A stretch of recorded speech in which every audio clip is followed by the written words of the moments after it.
Il n'y a que les artistes qui soient dans la bonne voie. On peut peut-être encore apporter au monde un peu de beauté.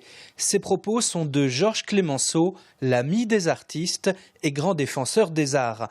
Cette exposition est consacrée à ses relations privilégiées qu'il a eues avec les plus grands artistes de son temps, tels que Monet, Mayol, Manet, Rodin, Toulouse-Lautrec et bien d'autres.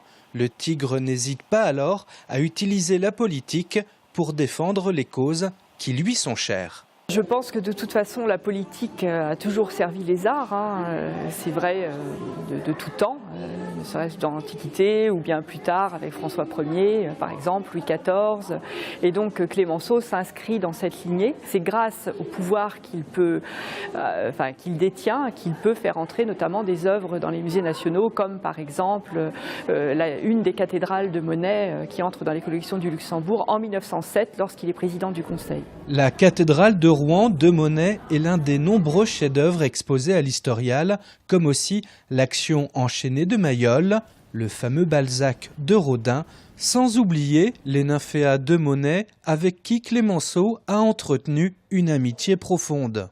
L'homme de combat fut aussi le modèle d'un grand nombre d'artistes comme Nadar, Rodin et Manet.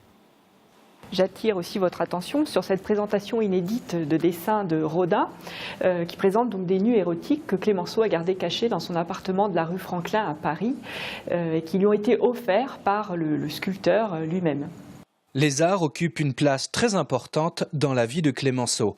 Cette passion venait de son père Benjamin, docteur en médecine et artiste à ses heures perdues. Cette exposition présentée à l'Historial est, c'est sûr, l'événement culturel de cet hiver en Vendée.